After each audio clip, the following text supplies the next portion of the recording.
Bonjour à toutes et à tous, et bienvenue dans le 3e épisode de notre série consacrée à la philosophie stoïcienne. Aujourd'hui, nous allons explorer une idée qui, au premier abord, peut sembler étrange, presque choquante, et si les épreuves de notre vie étaient en réalité des cadeaux déguisés. Les stoïciens avaient une formule simple mais puissante pour cela. L'obstacle devient le chemin. Cette phrase, à elle seule, contient une vision du monde capable de transformer notre manière de vivre. Mais pour vraiment l'appliquer, il faut comprendre pourquoi nous percevons les difficultés comme négatives, et comment inverser cette perception. Pourquoi nous rejetons naturellement les épreuves? Dès l'enfance, nous apprenons à rechercher le confort et à éviter la douleur. C'est une réaction biologique, notre cerveau est programmé pour la survie, pas pour l'épanouissement. Quand un obstacle survient, notre instinct est de fuir ou de le contourner. Mais ce qui nous sauve à court terme peut nous limiter à long terme. Sénèque écrivait: la difficulté montre ce que l'on vaut. Ce que les stoïciens nous rappellent, c'est que ce n'est pas l'épreuve en soi qui nous détruit, mais la manière dont nous la percevons et dont nous y répondons. 2. Douleur vs souffrance. Il est important de distinguer la douleur de la souffrance. La douleur est une sensation immédiate, inévitable, la perte d'un proche, un échec, une maladie. La souffrance, elle, est souvent un produit de notre esprit, c'est la douleur à laquelle on ajoute la résistance, la colère, le refus d'accepter la réalité. Épictète disait: ce qui trouble les hommes, ce ne sont pas les choses, mais les jugements qu'ils portent sur elles. Autrement dit, ce n'est pas seulement l'événement qui nous affecte, mais l'histoire que nous nous racontons à son sujet. 3. L'obstacle destructeur vs l'obstacle formateur. Tous les obstacles ne sont pas bénéfiques. Certains sont destructeurs et nécessitent d'être évités pour notre sécurité ou notre intégrité. La sagesse stoïcienne ne consiste pas à se jeter dans toutes les difficultés, mais à discerner celles qui, bien que désagréables, peuvent nous faire grandir. Exemple, un conflit constant avec une personne toxique peut être une opportunité de développer la patience, mais rester dans une relation abusive n'est pas une épreuve formatrice, c'est un danger. 4. Marc Aurèle et la transformation de l'obstacle. Dans ses pensées pour moi-même, Marc Aurèle écrit: ce qui empêche l'action fait avancer l'action.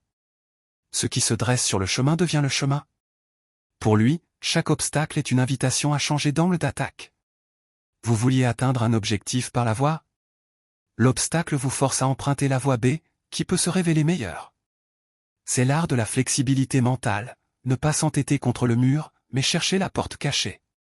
5. L'importance du temps. Souvent, sur le moment, il est presque impossible de voir une épreuve comme un cadeau. C'est avec le recul que nous comprenons ce qu'elle nous a appris. Demandez à quelqu'un de vous raconter un moment difficile de sa vie qui, avec le temps, s'est révélé être une bénédiction déguisée. Vous serez surpris de voir à quel point cette situation est fréquente. 6. Construire le muscle mental.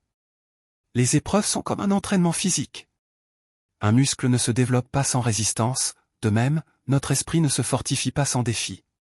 Plus nous affrontons des difficultés avec lucidité, plus nous développons une sorte de mémoire psychologique. J'ai déjà traversé ça, je peux traverser autre chose. 7. Histoires inspirantes. Thomas Edison, en 1914, voit son usine brûler. Plutôt que de céder au désespoir, il dit: toutes nos erreurs sont parties en fumée. Nous pouvons repartir. En 3 semaines, il reconstruit et relance la production. Bethany Hamilton, surfeuse, perd un bras à 13 ans.